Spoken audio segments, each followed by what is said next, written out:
Bismillahirrahmanirrahim. Assalamualaikum warahmatullahi wabarakatuh dan salam sejahtera kepada para pendengar yang dihormati. Selamat datang ke episod khas podcast kami bertajuk Salafiyah dan Ahli Sunnah wal Jamaah, kajian perbandingan dalam konteks pemikiran Islam. Saya, Putri Fatin Amira Akila, akan menjadi moderator anda pada hari ini. Bersama saya hari ini ialah 3 panelis. Panel yang pertama ialah Nur Anastasia binti Muhammad Zainal. Panel kedua ialah Nur Syafiqah binti Saidin dan yang terakhir adalah Nur Afizah Nazwa binti Muhammad Effendi. Kita akan bahagikan perbincangan ini kepada 3 bahagian, iaitu yang pertama ialah konsep Salafiyah dan Aswaja. Kedua, sejarah perkembangan kedua-dua aliran, manakala yang ketiga pula ialah perbezaan pemikiran antara Salafiyah dan Ahli Sunnah wal Jamaah. Baiklah, tanpa buang masa, kita mulakan perbincangan dengan bahagian pertama. Untuk membuka tirai, saya menjemput panel pertama iaitu Nur Anastasia binti Muhammad Zainal untuk menerangkan kepada kita semua apa itu konsep Salafiyah. Cik Anastasia, Ya, boleh Cik jelaskan kepada kami apakah yang dimaksudkan dengan aliran Salafiyah dari sudut konsep dalam Islam? boleh. Baiklah, saya akan jelaskan tentang konsep salafiyah dari sudut konsep Islam lah. Oke, baiklah, saya terus masuk ya kepada konsep. Oke, konsep salafiyah ini, perkataan salafiyah itu berasal daripada bahasa Arab, yaitu as-salaf yang bermaksud pendahulu, khususnya merujuk kepada generasi awal umat Islam yang dianggap paling baik pemahamannya terhadap Islam. Tiga generasi awal ini ialah sahabat Nabi, tabi'in, dan juga tabi'in. Makna salafiyah ini kemudian berkembang menjadi manhaj ataupun metodologi dalam memahami dan mengamalkan Islam berdasarkan pemahaman salafus salihin, yaitu generasi saleh terdahulu. Seterusnya, menurut Imam Hanafi, salaf adalah untuk ulama yang hidup antara Imam Abu Hanifah dan juga Muhammad bin Al-Hasan. Manakala menurut Imam Syafi'i, as-salaf pada ulama yang hidup pada abad ketiga Hijrah, termasuk golongan sahabat, tabi'in, dan juga tabi'in. Secara terminologi, salaf bermaksud pertama dan terbaik untuk umat Islam, yaitu dari para sahabat, tabi'in, dan tabi'in yang dianggap sebagai contoh teladan dan memahami Al-Quran dan Sunnah. Pada masa para sahabat dan tabi'in belum ada istilah salafi, tetapi cara beragama mereka menjadi acuan, manakala pada zaman tabi'in terdapat 3 ulama salafiyah yang utama, yaitu Ahmad bin Hanbal, Ibnu Taimiyah, dan juga Ibnu Qayyim. Seterusnya pada zaman modern, yaitu kontemporari pula, wujud tokoh seperti Muhammad bin Abdul Wahhab, dan juga beberapa tokoh lain seperti Jamaluddin Al-Afghani dan Muhammad Abduh. Pegangan ulama salafiyah menjadikan Al-Quran dan Sunnah Nabi SAW sebagai sumber utama agama, dengan memahami keduanya berdasarkan pemahaman salafus salihin. Segala bentuk ibadah yang tidak dicontohkan oleh Rasulullah dan para sahabat dianggap bid'ah dan ditolak. Dan juga ulama salafiyah menolak falsafah Yunani karena menganggap bahwa ia memesongkan pemikiran asing dalam akidah. Seterusnya, ulama salafiyah juga menolak ilmu kalam kerana mendahulukan logik daripada wahyu. Dan yang terakhir, ulama salafiyah menolak tasawuf ekstrim seperti fanatism kepada wali atau kepercayaan terhadap karamah yang tidak berdasar. Terima kasih atas penjelasan yang bermanfaat sebentar tadi. Seterusnya, saya ingin menjemput panel kedua pula iaitu Cik Nur Syafiqah binti Saidin. Bagaimana pula dengan konsep Ahli Sunnah wal Jamaah? Boleh terangkan kepada kami secara ringkas tentang pemikiran aliran ini? Baiklah, terima kasih kepada moderator kita, Cik Akila. Baiklah, saya akan menerangkan konsep Ahli Sunnah wal Jamaah ini dari segi etimologi dahulu, di mana ahli ini bermaksud adalah golongan ataupun pengikut. Manakala sunnah adalah jalan atau amalan Nabi Muhammad SAW, dan jamaah pula adalah majoriti umat Islam yang bersatu dalam akidah. Di mana kalau dari sudut istilah pula, menurut Syekh Abdul Fadlan Ibnu Abdul Ash-Shakur menyatakan bahawa yang disebutkan sebagai Ahli Sunnah wal Jamaah ialah orang yang sentiasa berpegang kepada sunnah Nabi Muhammad dan jalan-jalan para sahabat baginda dalam perkara akidah, amal-amal zahir dan juga batin. Manakala menurut Syekh Hashim Al-Ash'ari menyatakan bahawa ahli sunnah wal jamaah ni adalah golongan ahli tafsir, ahli hadis dan ahli fiqh, di mana mereka ini adalah mengikuti dan berpegang kepada sunnah Nabi Muhammad SAW serta sunnah Khulafa ar-Rasyidin selepas baginda. Mereka merupakan golongan yang selamat, iaitu Firqah An-Najiyah. Mereka mengatakan bahawa golongan ini pada masa kini terkumpul dalam 4 mazhab, iaitu pengikut mazhab Hanafi, Syafi'i, Maliki dan Hanbali. Daripada pengertian yang saya nyatakan sebentar tadi, dapat disimpulkan bahawa maksud ahli sunnah wal jamaah ini ialah golongan umat Islam yang mengikut ataupun mentaati dan berpegang teguh kepada ajaran Allah, iaitu ajaran yang dibawa oleh Nabi Muhammad SAW dalam aspek akidah, amalan syariah dan tasawuf yang berpandukan kepada Rasulullah SAW sendiri serta mengikuti jejak para sahabat, tabi'in dan generasi penerus mereka. Okey, baiklah, saya teruskan dengan pegangan ahli sunnah wal jamaah, di mana ahli sunnah wal jamaah ini berpegang dan mentafsirkan hukum-hukum Islam ini berdasarkan kepada sumber perundangan Islam yang utama, iaitu Al-Quran, As-Sunnah, Ijma' dan Qiyas, tanpa menolak atau mengurangkan peranan salah satu darinya. Baiklah, itu sahaja. Terima kasih. Baik, kita teruskan ke bahagian kedua pula, iaitu menelusuri sejarah perkembangan dua aliran pemikiran. Untuk itu, saya ingin menjemput panel ketiga iaitu Cik Nur Afizah Nazwa. Boleh Cik kongsikan bagaimana kemunculan dan perkembangan Salafiyah berlaku dalam sejarah Islam? Siapakah tokoh-tokoh penting yang dikaitkan dengan gerakan ini? Baiklah. Terima kasih kepada moderator Cik Akilah atas soalan yang diajukan sebentar tadi. Baiklah, jika kita menyingkap kepada ruang lingkup sejarah Salafiyah, umum mengetahui bahawa Salafiyah ni adalah sebuah gerakan dalam Islam yang mengajak umat Islam untuk kembali kepada cara hidup dan ajaran Islam seperti yang dijalankan oleh generasi pertama umat Islam, iaitu Nabi Muhammad SAW, para sahabat dan 2 generasi setelah mereka. Mereka dianggap sebagai contoh terbaik dalam menjalankan Islam secara murni, tanpa tambahan ataupun perubahan. Okey, istilah Salafi ni mulai dikenal sejak zaman Ibnu Taymiyah, iaitu seorang ulama besar pada abad ke-14 Masihi. Namun, gerakan ini semakin terkenal ketika Muhammad bin Abdul Wahab di abad ke-18 Masihi mengajak orang-orang di wilayah Najd, Arab Saudi untuk kembali kepada ajaran Islam yang benar dan menolak segala bentuk inovasi atau kebiasaan yang baharu dalam beragama yang tidak selari dengan Al-Quran dan As-Sunnah. Gerakan Salafiyah moden kemudiannya berkembang sebagai respon terhadap keadaan umat Islam yang mana ketika itu jauh dari ajaran Islam yang sebenar dan juga faktor pengaruh penjajahan Barat. Mereka ingin menghidupkan kembali semangat Islam yang bersih dan kuat dan berpegang teguh kepada Al-Quran dan Hadis serta mengikuti jejak para salaf.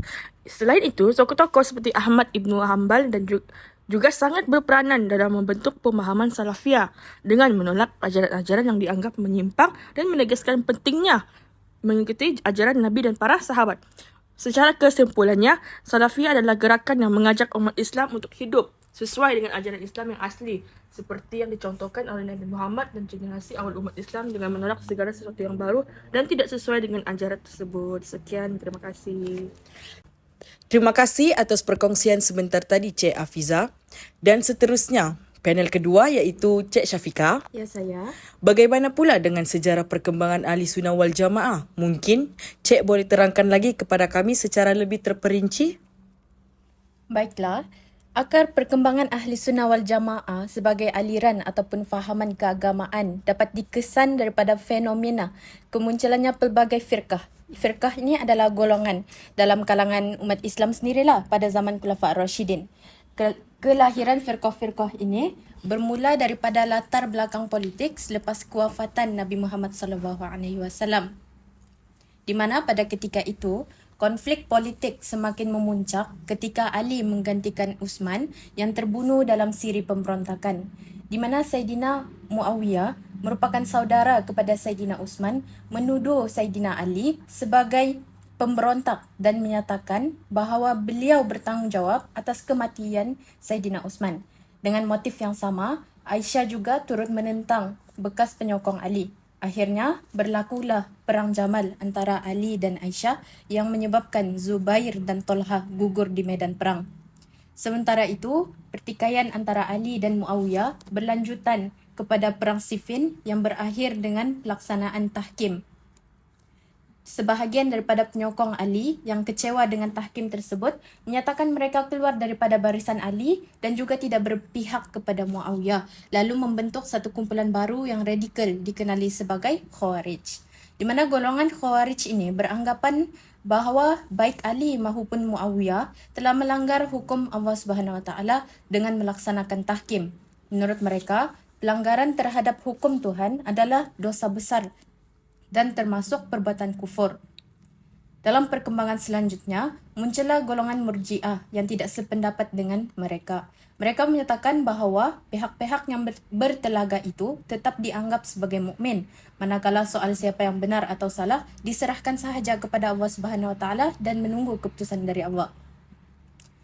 Selain kumpulan-kumpulan tersebut, lahirlah kumpulan Jabariyah yang disokong oleh Muawiyah dengan bersikap pasrah dan menerima segala yang berlaku sebagai ketentuan daripada Allah.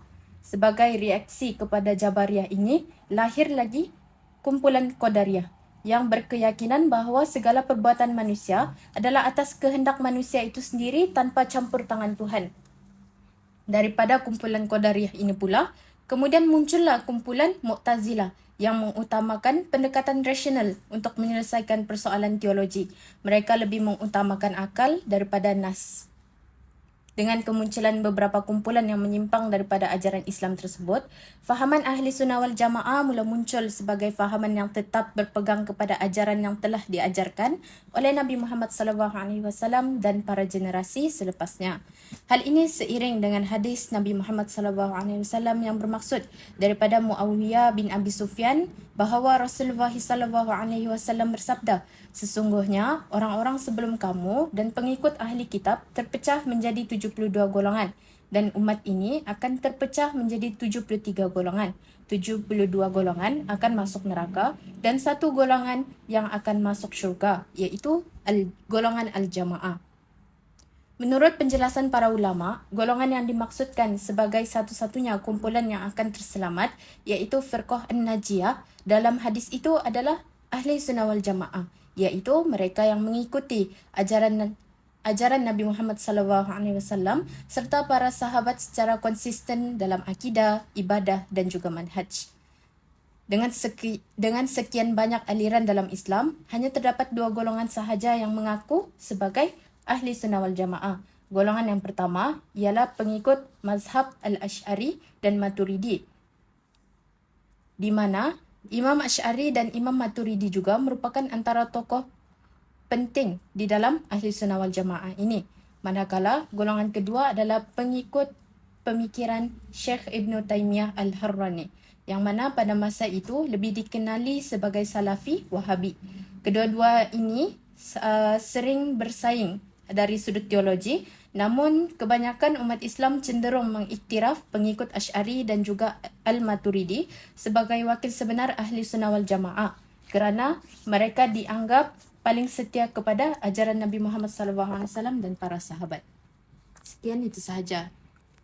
Terima kasih atas penerangan yang diberikan sebentar tadi. Kini kita masuk ke bahagian perbincangan yang terakhir, iaitu perbezaan pemikiran antara Salafiyah dan Ahli Sunnah wal Jamaah. Saya ingin menjemput kembali panel pertama, iaitu Cik Nur Anastasia. Berdasarkan pemerhatian Cik, apakah antara perbezaan paling ketara dari segi pemikiran antara Salafiyah dan Ahli Sunnah wal Jamaah? Baiklah, terima kasih kepada moderator kita sebentar tadi. Baik, ini adalah saya punya perbincangan lah, saya punya penjelasan tentang soalan moderator kita tadi.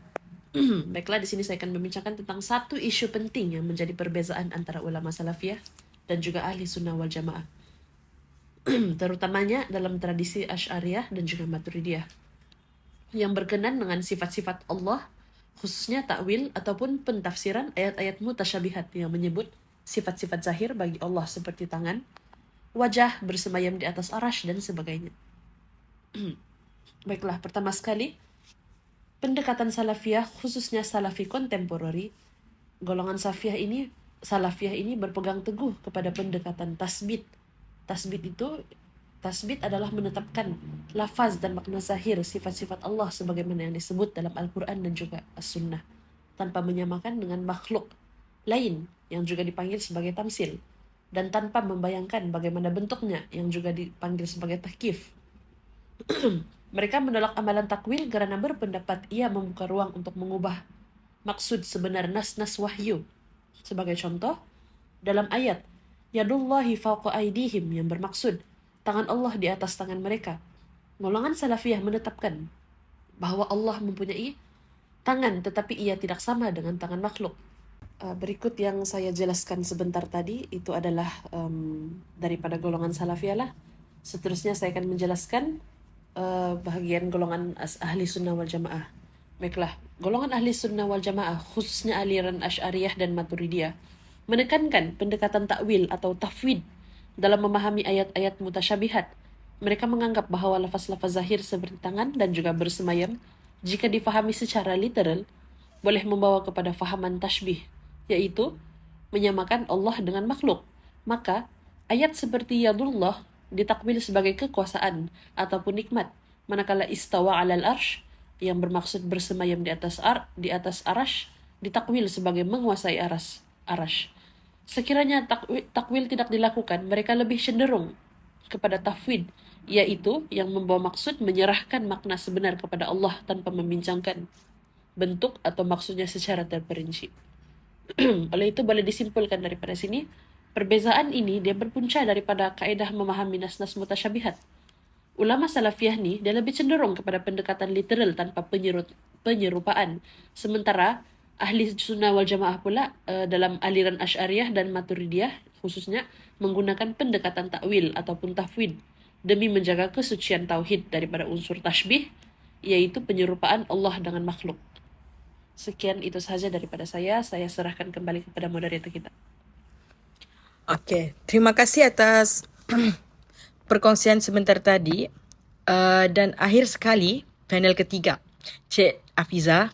Ya. Apakah perbezaan lain yang wujud antara kedua-dua aliran ini? Contohnya sikap terhadap isu-isu kontemporari? Baiklah. Terima kasih atas soalan yang diberikan. Saya terus dengan perbezaan pemikiran Salafiyah dan Ahli Sunnah wal Jamaah. Saya terus dengan isu yang berlaku antara kedua ini. Baiklah, dalam sejarah perkembangan Islam, wujud sebagai pendekatan dan aliran pemikiran dalam memahami serta mengamalkan ajaran agama. Dua pendekatan utama yang sering dibincangkan dalam dunia Islam kontemporari ialah pendekatan Ahli Sunnah wal Jamaah dan Salafiyah. Kedua-duanya berpegang kepada Al-Quran dan Sunnah sebagai sumber utama agama, namun berbeza dalam cara memahami dan mengamalkan ajaran tersebut dalam isu-isu tertentu. Okey, dua isu yang saya kaitkan ialah perbezaan ziarah kubur dan amalan dan berkaitannya dan serta tasawuf dan tarikat. Yang pertama ialah isu ziarah kubur dan amalan berkaitan. Ahli Sunnah wal Jamaah menganggap ziarah kubur sebagai satu amalan yang dianjurkan dalam Islam. Ia berdasarkan hadis Nabi Muhammad SAW yang bermaksud, "Dulu aku melarang kamu menziarahi kubur, maka sekarang ziarahlah kerana ia mengingatkan kamu kepada akhirat." Hadis ini hadis riwayat Muslim. Bagi Ahli Sunnah wal Jamaah, ziarah kubur bukan saja bertujuan untuk mengingati mati, tetapi memberi peluang kepada umat Islam untuk mendoakan si mati, membaca Yasin atau tahlil serta menyampaikan pahala bacaan tersebut kepada roh orang yang telah meninggal dunia. Ahli Sunnah wal Jamaah juga mengamalkan majlis tahlil atau kenduri arwah, terutamanya selepas kematian seseorang, sebagai bentuk sedekah ataupun peringatan. Walaupun tidak secara khusus disebut dalam hadis, amalan ini dianggap sebagai harus, bahkan dianjurkan oleh sebahagian besar ulama kerana ia melibatkan perbuatan baik seperti membaca Quran, berdoa, bersedekah, yang semuanya membawa manfaat jika diniatkan untuk si mati. Sebaliknya, Salafiyah pula mempunyai pendekatan yang lebih ketat dan literal dalam isu ini. Bagi mereka, ziarah kubur boleh dibolehkan, tetapi hanya untuk mengingati kematian, bukan untuk melakukan sebarang bentuk ibadah tambahan di kawasan kubur. Mereka menolak amalan membaca tahlil secara berjemaah, membaca Yasin di kubur, menyapu atau mencium kubur, serta mengadakan majlis doa khas seperti kenduri arwah. Ini kerana amalan-amalan tersebut tidak mempunyai nas dalil yang sahih dan jelas daripada Nabi Muhammad SAW dan para sahabat. Bagi Salafiyah, setiap amalan ibadah harus ada dalil khusus yang menunjukkan bahawa Nabi SAW pernah melakukannya atau membenarkannya. Jika tidak, ia dianggap sebagai bid'ah. Baiklah, isu yang kedua ialah tasawuf dan tarikat. Ahli Sunnah wal Jamaah menerima tasawuf sebagai satu cabang ilmu dalam Islam yang menumpukan kepada pembersihan hati, pengawalan nafsu dan pembentukan akhlak yang mulia. Ramai ulama besar dalam sejarah Islam seperti Imam Al-Ghazali, Imam Al-Nawawi dan Abdul Qadir Al-Jilani merupakan tokoh yang mendukung ilmu tasawuf. Bagi Ahli Sunnah wal Jamaah, tasawuf yang sebenar adalah yang selari dengan syariat, bukan yang menyeleweng. Oleh itu, tarikat-tarikat yang mematuhi prinsip Al-Quran dan As-Sunnah tidak membawa kepada syirik, kurafat atau ajaran sesat diterima dan diamalkan. Sebahagian besar amalan tasawuf seperti zikir, beramai-ramai, wirid, berguru dengan syekh serta amalan spiritual seperti khalwat dianggap bermanfaat jika diamalkan dengan disiplin yang betul dan tidak melanggar batas syarak. Tujuan utamanya ialah untuk mendekatkan diri kepada Allah melalui jalan kesucian rohani. Namun begitu, Salafiyah secara umum menolak tasawuf, khususnya dalam bentuk yang melibatkan tarikat, zikir khusus yang tidak diajar oleh Nabi, serta amalan-amalan yang tidak sabit dari sunnah. Mereka berpendapat bahawa tasawuf moden banyak mengandungi unsur bid'ah, bahkan dalam beberapa kes unsur syirik seperti memuja syekh, berdoa melalui perantaraan wali atau mempercayai keberkatan tempat tertentu secara melampau. Oleh itu, Salafiyah hanya menerima amalan penyucian jiwa, tazkiyah al-nafsi yang bersumberkan dalil sahih dan tidak bercanggah dengan sunnah Nabi. Saya kembali kepada panel. Sekian, terima kasih. Terima kasih di atas perkongsian daripada Cik Afiza sebentar tadi. Alhamdulillah, kita telah pun sampai ke penghujung episod khas podcast kita hari ini yang bertajuk Salafiyah dan Ahli Sunnah wal Jamaah, kajian perbandingan dalam konteks pemikiran Islam. Terima kasih yang tidak terhingga saya ucapkan kepada 3 panelis kita, iaitu Cik Nur Anastasia binti Muhammad Zainal, Cik Nur Syafiqah binti Saidin, dan yang terakhir adalah Cik Nur Afiza Nazwa binti Muhammad Effendi atas kupasan yang sangat bermakna dan bermanfaat. Perbincangan kita hari ini telah membuka ruang kefahaman yang lebih luas mengenai konsep, sejarah serta perbezaan pemikiran antara dua aliran penting dalam wacana Islam ini. Semoga perkongsian ini dapat memberikan pencerahan serta mendorong para pendengar untuk terus mengkaji dan memahami khazanah ilmu Islam dengan lebih mendalam dan terbuka. Sekian sahaja daripada saya, Putri Fatin Amira Akilah, selaku moderator anda pada hari ini. Apa yang baik itu datang daripada Allah, apa yang kurang itu daripada kelemahan kami sendiri. Wabillahi taufiq wal hidayah. Wassalamualaikum warahmatullahi wabarakatuh.